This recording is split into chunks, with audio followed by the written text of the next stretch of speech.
से बड़ी खबर के साथ कर रहे हैं।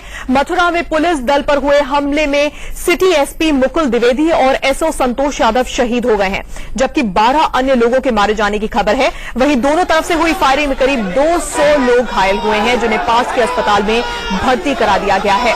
कल शाम जवाहर बाग इलाके में पुलिस अवैध कब्जा हटाने के लिए गई थी, तभी भीड़ ने पुलिस बल पर हमला बोल दिया था। इन लोगों ने पहले से ही भारी संख्या में इनके पास हथियार मौजूद थे। पुलिस ने जवाबी फायरिंग की तो लोग वहां से भागने लगे और उन्होंने आसपास की झुग्गियों में आग लगा दी। इलाके में तनाव का माहौल है और देर रात पुलिस के आला अधिकारी भी मथुरा पहुंच चुके हैं। मुख्यमंत्री अखिलेश यादव ने शहीदों के लिए 20 लाख के मुआवजे का ऐलान किया है।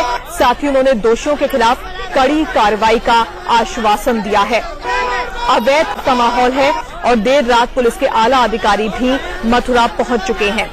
मुख्यमंत्री अखिलेश यादव ने शहीदों के लिए 20 लाख के मुआवजे का ऐलान किया है। साथ ही उन्होंने दोषियों के खिलाफ कड़ी कार्रवाई का आश्वासन दिया है। अवैध कब्जा हटाने के लिए पुलिस की टीम जब पहुंची थी मथुरा के जवाहर बाग इलाके में, तो वहां पर भीड़ ने पुलिस बल पर हमला बोला। इस जमीन पर कब्जा करके जो लोग बैठे हुए थे उनके पास पहले से ही भारी संख्या में हथियार मौजूद थे। भागते हुए लोगों ने आसपास की झुग्गियों में आग लगाई।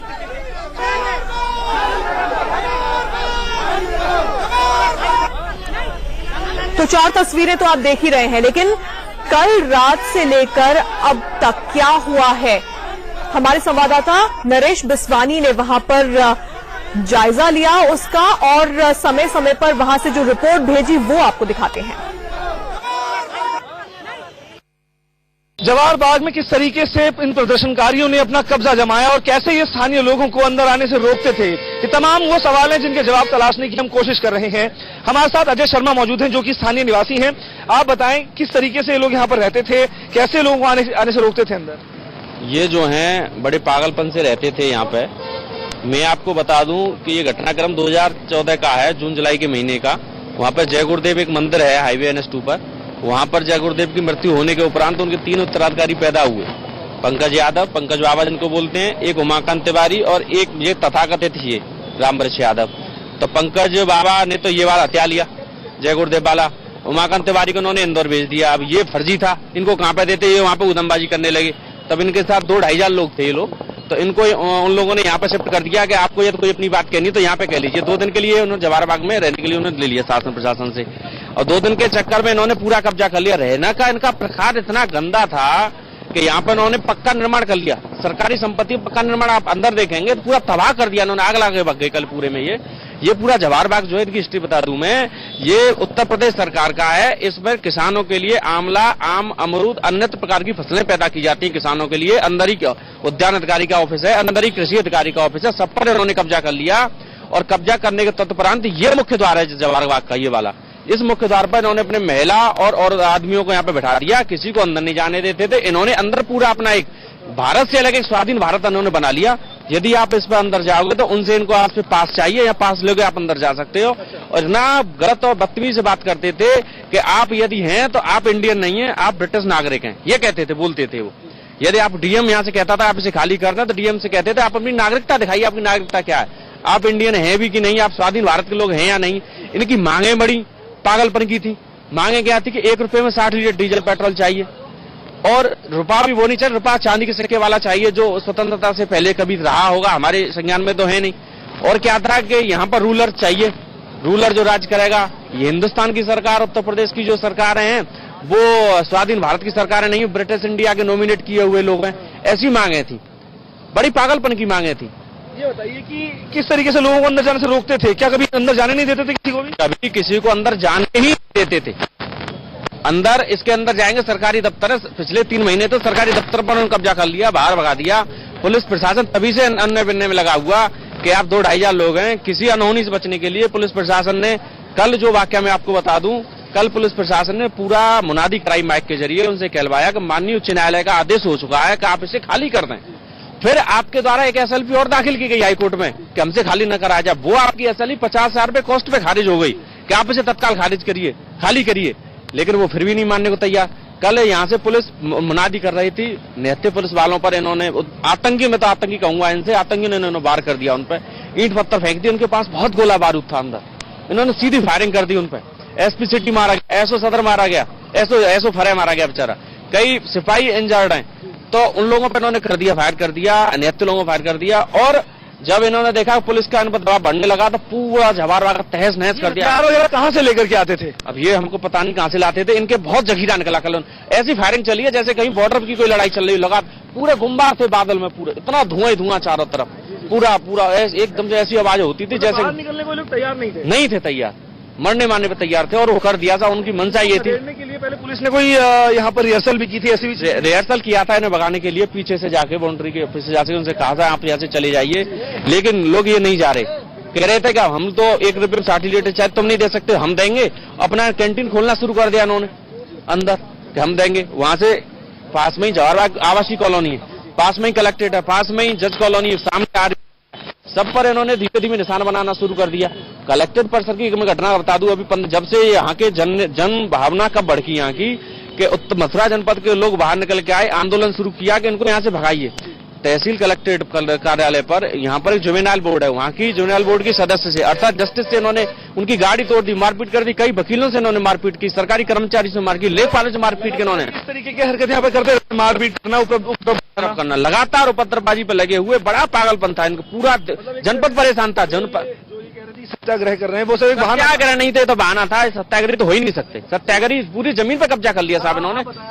सत्याग्रह की बात लगातार कहते थे कि सत्याग्रह कर रहे हैं, जगह को इन्होंने घेर रखा था एक तरह से, आप कहेंगे क्या कुछ आपको लगता है कि ये लोग क्यों कर रहे थे ऐसा? ये लोग 2 साल से यहाँ लोग जमे हुए थे, ये उनका एक बैनर है जिस पर कि ये लेकर के ये अपनी मांग रखते थे कि साहब 1 रुपए में हमें 60 लीटर डीजल दीजिए, और पुराने समय में जो आजादी के समय में जो सिक्का चलता था इस देश में, वो सिक्का चांदी का चलाइए आप, नहीं तो हम लोग यहाँ से खाली नहीं करेंगे। कुल मिलाकर के इनका यदि एटीट्यूड जो देखा जाए, इन्होंने सब कर्मचारियों, अधिकारियों, जिसको भी इन्होंने हाथ लगा, एसडीएम, एडीएम, जो भी न्यायिक मजिस्ट्रेट वगैरह सबको इन्होंने पीट रखा था। तो ये लोग जो 2 साल से देखने में जो आ रहा था, वो साफ ये देखने में आ रहा था कि ये लोग यहाँ पर कब्जा करना चाहते हैं, और उसी कब्जे के अंतर्गत इनके पास बम, हथगोले, AK-47 मतलब इस टाइप के बड़े बड़े हथियार इनके पास मिले हैं, जो कि एक अविश्वसनीय है। मथुरा एक कृष्ण नगरी है, यहाँ पर कभी कोई झगड़ा आज तक हिंदू मुस्लिम या किसी जातिवाद के कारण कोई झगड़ा नहीं हुआ है। ये पहला झगड़ा है जो कोई बाहर के लोग थे, यहाँ आकर के 2 साल रुक गए और 2 साल इन्होंने कब्जा जमाए रखा। कहीं ना कहीं मैं तो यही कहूंगा कि उत्तर प्रदेश शासन की सह थी, क्योंकि कल भी पुलिस जो है केवल रिहर्सल कर रही थी, और उस रिहर्सल करने के दौरान उन्होंने निहत्थे मतलब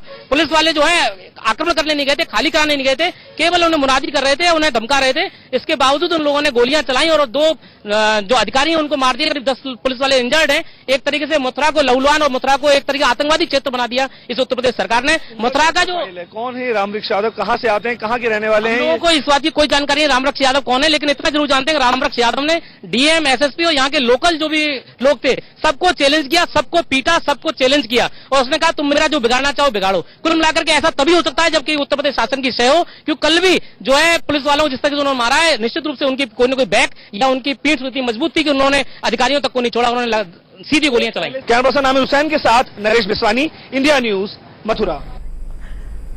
तो नरेश की इन दोनों रिपोर्ट्स में आपने देखा कि वहां पर रहने वाले लोग इन लोगों के बारे में क्या कुछ कह रहे हैं ये आम सत्याग्रही नहीं है, जिस तरह का हथियारों का जखीरा इनके पास मौजूद था, ये एक अलग तरह की वहां पर एक अलग तरह से रहने की कोशिश वहां पर कर रहे थे। लेकिन इस सबके बीच एडीजी क्या कह रहे हैं, सुन लेते हैं। जवाहरबाग जिसको खाली कराया जाना था, ये एक अनधिकृत रूप से ऑक्युपाई किया हुआ लैंड था, उसको खाली कराया जाने का प्रयास था। काफी समय से लोगों को समझाया जा रहा था, बुझाया जा रहा था, नोटिस दिए जा रहे थे, अनाउंस कराया जा रहा था। आज भी एक रैकी पार्टी यहाँ पे पुलिस की थी, तो व्यवस्था देखने आई थी, उनके ऊपर जिन्होंने यहाँ अतिक्रमण किया था उन्होंने उसके ऊपर अटैक किया, फायर किया, जिसमें हमारे एसपी सिटी घायल हुए, बाद में उनकी मृत्यु हुई। हमारे एक स्टेशन ऑफिसर फरे, उनको गोली लगी, उनकी मृत्यु हुई। कांस्टेबल्स हमारे जख्मी हुए, हमारे सीओ साहिबान जख्मी हुए, मजिस्ट्रेट्स जख्मी हुए, और अब ये पूरा का पूरा क्षेत्र खाली करा लिया गया है। और जो लोग जो उग्र हुए थे और जिन्होंने फायर किया था और आगजनी की थी, उन लोगों को हमने चिन्ह कर लिया है। बहुत जल्दी उनकी गिरफ्तारी की जाएगी। क्या हुआ सर उसका? निश्चित रूप से उसको बहुत जल्दी गिरफ्तार किया जाएगा। सर कितने लोग आपको डिटेन किए हैं? लगभग हमारे पास 200 लोग हैं, 200 से अधिक लोग हैं। अब उनका चिन्हीकरण किया जा रहा है कि कौन कौन व्यक्ति थे जिनके द्वारा आक्रमण किया गया, उनके खिलाफ उचित धाराओं में कार्रवाई की जाएगी। अब तक जो है हमारे पास लगभग 12 बॉडीज हमारे पास हैं। अभी सर्च जारी है, आगे कुछ पता चलेगा तो बताया जाएगा। अंदर से असलहा भी बरामद हुआ है, तमंचे, कारतूस, राइफलें, बंदूकें, ये सब बरामद हुई है। ऑपरेशन के टाइम पे सर ग्रेनेड का इस्तेमाल किया गया था सर, ग्रेनेड और जो देसी हथगोले थे उसका इस्तेमाल किया गया था। निश्चित रूप से उनके पास एक्सप्लोजिव्स थे, ग्रेनेड्स थे, बंदूकें थी, गन्स थी, कट्टे तमंचे थे, उनके द्वारा उन्होंने हम पे फायर किया। सर ये हथियार इतनी संख्या में कैसे पहुंचे सर? डीएम ऑफिस के बिल्कुल नजदीक है सर, कभी पता नहीं चल पाएगा? देखिए ये एक अनलॉफुल असेंबली थी, उनके पास अनलॉफुल हथियार थे। उन्होंने इस आज की एक जो हम एक विधिवत क्रिया करने जा रहे थे उसमें उन्होंने बाधा की। और मथुरा के इस पूरे महासंग्राम में 2 पुलिस अधिकारी शहीद हुए। एसपी सिटी मुकुल द्विवेदी औरैया के रहने वाले थे, जबकि एसओ संतोष यादव जौनपुर के रहने वाले थे। दोनों के घर वालों का रो का बुरा हाल है। एसपी सिटी मुकुल द्विवेदी के माता पिता क्या कह रहे हैं, सुन लेते हैं। अच्छी जगह देंगे हमने कहा, अच्छी जगह नहीं चाहिए मुझे, मेरा बेटा चाहिए। हम लाके दे डीजीपी साहब, मेरा बेटा, मेरे बेटे को करवाने के लिए मथुरा भेजा। हम डीजीपी साहब दे मेरा बेटा, हम मुख्यमंत्री दे मेरा बेटा, हम मुख्यमंत्री मेरा बेटा लाके दे मुझे पैसे नहीं। मेरे बच्चों के पापा जी, मेरे छोटे छोटे पोते हैं, बताओ हम दोनों आदमी बुढ़े, हम क्या करेंगे? हम क्या करें, मेरा दिमाग बिल्कुल शून्य हो चुका है और तो मेरी लास्ट इच्छा है कि जल्दी मर सके के लिए। हमारा बेटा ये बड़ा अच्छा था, जहाँ कहीं रहा हमें लोग कहते थे कि आपने अच्छे संस्कार हैं। हम कहते संस्कार भगवान ने दिए, हमने क्या दिए, लेकिन ये है कि इसको नैतिकता सिखाई है, अच्छे काम सिखाई है, तो इसके दिमाग में रहता हम कितनी लोगों की मदद कर सकें। तो मदद करने के चक्कर में ये सेक्रीफाइस हो गया। SSP DM वगैरह 2 साल दिमाग कब्जा किए हुए, तो उस पर इन लोगों ने कोई एक्शन नहीं लिया। इसको अकेले ढकेल दिया, वहाँ लगा करके फोर्ट ला करके मरवा दिया हमारे बेटे को। सीधी बात तो ये गवर्नमेंट भी नाकारा है।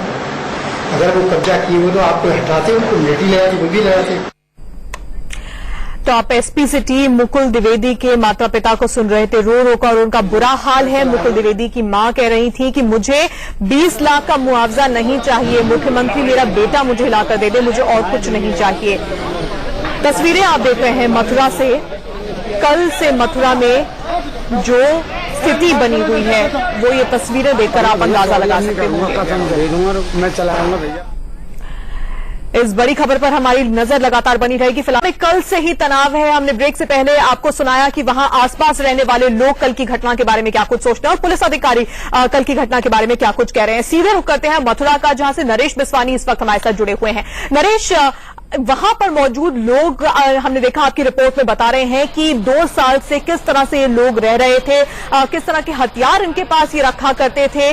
पुलिस अधिकारी ने भी बताया कि इनके पास तमंचे थे, राइफल थी, ग्रेनेड थे, हथियारों का जखीरा इनके पास मौजूद था। और जिस तरह से पुलिस की टीम पर कल हमला बोला गया, इन सभी बातों से ये साफ है कि आम कब्जाधारी ये लोग नहीं थे, लेकिन इतने समय से यहां पर मौजूद थे। क्या किसी को इस बात का अंदाजा नहीं था? क्या पुलिस की टीम को इस बात का अंदाजा नहीं था?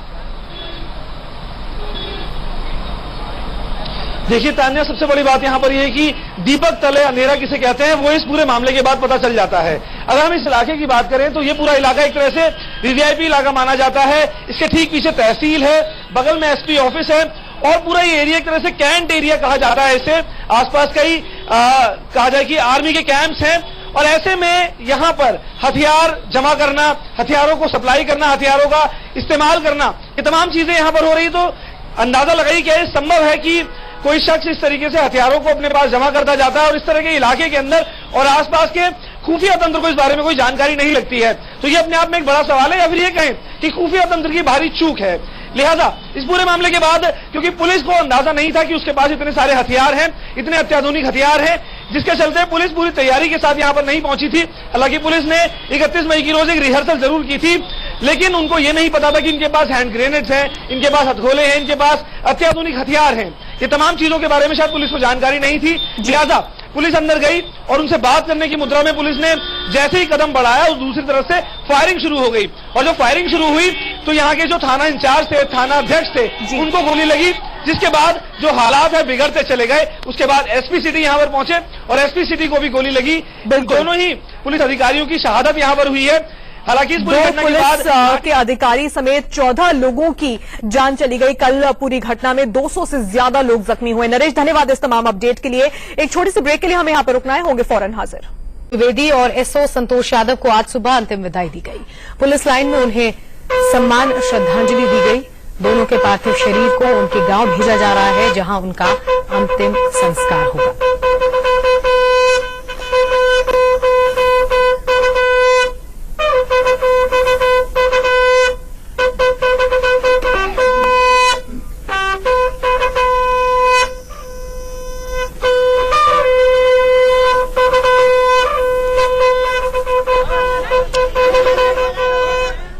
तो मथुरा में कल ही रात सिटी एसपी मुकुल द्विवेदी और एसओ संतोष यादव की हत्या कर दी गई थी। दोनों अफसर पुलिस पार्टी के साथ अवैध कब्जे की जमीन खाली कराने गए थे। कल शाम जवाहर बाग इलाके में पुलिस अवैध कब्जा हटाने गई थी, तभी भीड़ ने पुलिस बल पर हमला कर दिया।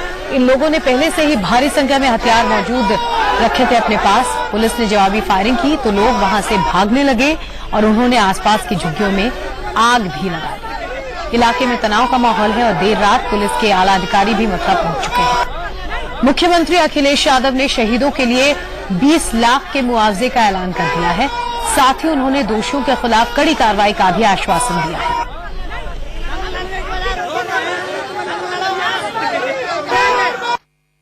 इस वक्त हम मथुरा के उसी जवाहर बाग के बाहर मौजूद हैं, जहां पर बीती रोज खूनी संघर्ष देखने को मिला। अभी भी आप देख सकते हैं कि पुलिसकर्मी यहां पर भारी तादाद में तैनात हैं और अंदर अभी भी सर्च ऑपरेशन चल रहा है। यहां पर किस तरीके से आगजनी हुई थी, कुछ निशान अभी भी बाकी हैं और बगल में ही एसपी कार्यालय है। यही कारण है कि सबसे पहले एसपी यहां से अंदर पहुंचे थे और इसी दौरान वो शहीद भी हो गए। आपको बता दें कि करीब 246 एकड़ से ज्यादा का एरिया है जहां पर जवाहर बाग फैला हुआ है। आपको दिखाने की कोशिश करते हैं। यहां से जब अंदर जाते हैं तो काफी ज्यादा बड़ा एरिया है और यहां पर आंदोलनकारी करीब 3000 से ज्यादा की संख्या में मौजूद थे। ये जानकारी मिल पाई है यूपी पुलिस की तरफ से। साथ ही साथ ये भी पता चला है कि करीब 2 साल से वो लोग यहां पर अपने आंदोलन को चला रहे थे और वो कह रहे थे कि वो सत्याग्रह कर रहे हैं। इसी तरीके से उनका आंदोलन आगे भी जारी रहेगा। इस तरह की जानकारी जब सरकार तक पहुंची थी तो उन्होंने यहां पर आज इन्हें खदेड़ने के लिए भेजा था और उसके बाद यहां से ये तमाम चीजें देखने को मिली, ये तमाम तस्वीरें यहां पर देखने को मिली और खूनी संघर्ष यहां पर शुरू हुआ। बता दें आपको कि करीब 14 लोगों की मौत की खबर अब तक आई है और दर्जनों लोग यहां पर इस दौरान घायल हुए हैं। यह भी पता चल पाया कि रात के वक्त काफी लोग अंदर छिप गए थे, जिसके बाद सर्च ऑपरेशन अभी भी यहां पर चल रहा है और लोगों को अंदर तलाशने की कोशिश की जा रही है। 200 से ज्यादा लोगों की गिरफ्तारी की बात फिलहाल सामने आ चुकी है, जिनको फिलहाल पुलिस लाइंस के अंदर रखा गया है।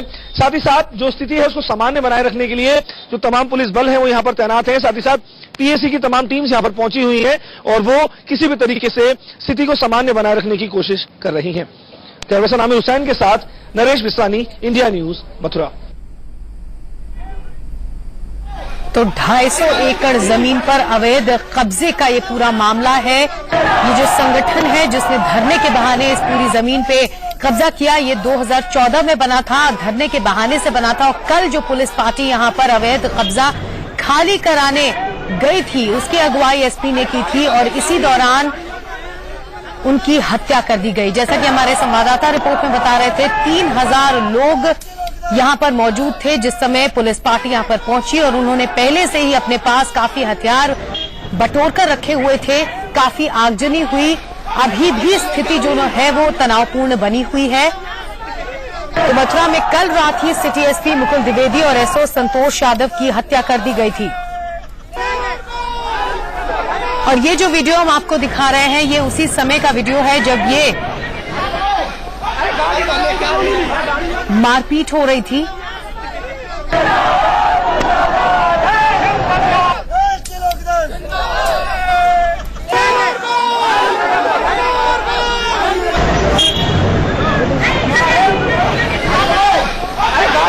इंडिया न्यूज का एक्सक्लूसिव फुटेज आप देख रहे हैं। ये उस दौरान का फुटेज है जब पुलिस पार्टी पहुंच गई थी इस पूरे इलाके में और 3,000 करीब 3,000 लोगों की भीड़ इस जगह पर मौजूद थी, वो भी हथियारों से लैस। इन्होंने पहले से ही अपने हाथ में हथियार रखे हुए थे। लोगों ने जमीन पर अवैध कब्जा कर रखा था और इसी को खाली कराने के लिए पुलिस पार्टी यहां पर पहुंची थी। नोटिस 2 दिन पहले दे दिया गया था। सीएम अखिलेश यादव ने दोषियों पर कड़ी कार्रवाई का आश्वासन भी दिया है। तो ये जो तस्वीरें हम आपको दिखा रहे हैं ये मथुरा के जवाहर बाग इलाके की तस्वीरें हैं।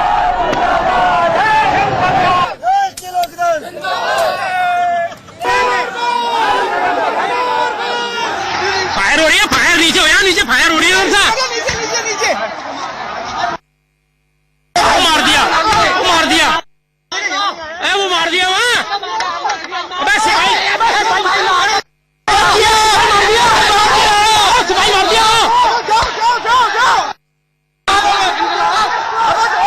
सिपाही मार दिया।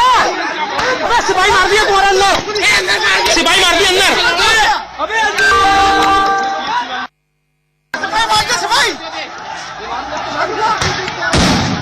वो मर गया सिपाही। हट जाओ भैया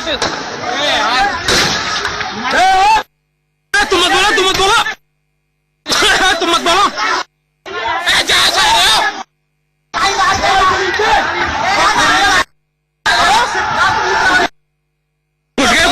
घुस गए। तुम रहने, तुम मत करो यहाँ से कोई, तुम मत करो।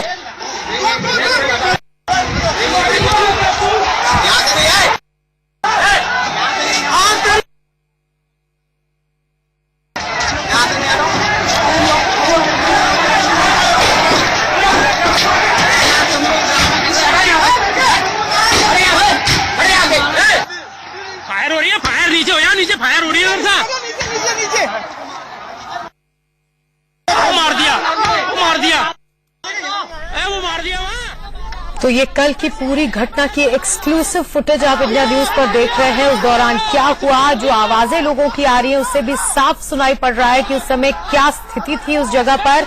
जैसा कि हमारे संवाददाता बता रहे थे कि 3,000 से ज्यादा लोगों की भीड़ यहाँ पर मौजूद थी। हमारे साथ हमारे संवाददाता नरेश बिस्वानी जुड़ चुके हैं इस वक्त, उनसे स्थिति का जायजा लेते हैं। नरेश, सबसे पहले तो ये जानना चाहेंगे कि अभी स्थिति वहां पर क्या है, क्या तनाव अभी भी बना हुआ है? देखिए, अभी तनाव यहाँ पर नहीं है, अभी स्थिति बिल्कुल सामान्य यहाँ पर बनी हुई है और जो पुलिस बल यहाँ पर तैनात है उनकी कोशिश यही है कि इसी तरीके से शांति पूर्वक माहौल यहाँ पर बना रहे। साथ ही साथ जो दूसरे पुलिस बल यहाँ पर पहुंचे हुए हैं, पीएसी की तमाम टीम्स यहाँ पर पहुंची हुई हैं, उनकी भी कोशिश यही है कि यहाँ पर जो स्थिति है वो बिल्कुल सामान्य बनी रहे। अब से कुछ देर बाद यहाँ पर डीजी उत्तर प्रदेश पहुंचेंगे और वो भी यहाँ पर पहुंच करके स्थिति का जायजा लेंगे, क्योंकि अभी भी अंदर सर्च ऑपरेशन चल रहा है। भारी तादाद में पुलिस को असला अंदर से बरामद हुआ है और ऐसे में सवाल भी खड़े होते हैं कि आखिरकार इतना भारी तादाद में असला यहाँ पर पहुंचा कैसे, क्योंकि जिस जगह पर जवाहर बाग का ये ग्राउंड है, यहाँ पर आसपास पूरा सेंसिटिव एरिया है, तमाम आर्मी के कैंप्स है, प्रशासनिक कार्यालय है, एसपी ऑफिस है। ऐसे में अंदर जो असलाह है वो पहुंचा कैसे, उसको स्टोर किस तरीके से किया गया और ये असलाह पहुंचता किस तरीके से था, ये तमाम चीजें अपने आप में कई सवाल खड़े करती है। क्या जो खुफिया तंत्र है वो इतना ज्यादा कमजोर है कि इतनी भारी तादाद में असलाह जमा हो जाता है सेंसिटिव एरिया के अंदर और किसी को कानों कान भनक लगती, तो अपने आप में ये बड़ा सवाल खड़ा करता है और खुफिया तंत्र पर भी कई सवाल खड़े होंगे, क्योंकि अब डीजी जो है उत्तर प्रदेश के वो कुछ देर बाद से रेस्पॉन्स करेंगे, उस दौरान भी तमाम चीजें सामने आएंगी, तमाम चीजें सामने आती रही। इस पूरे इलाके को लेकर जो क्रांति सत्याग्रही संगठन है धरने के बहाने 2 साल पहले ही इस जमीन को हथिया चुका था। इलाहाबाद हाईकोर्ट इसको खाली कराने के आदेश दे चुका था। 2 दिन पहले पुलिस नोटिस भेज चुकी थी खाली कराने के और पुलिस पार्टी जब पहुंची तो इस तरह से हमला कैसे पुलिस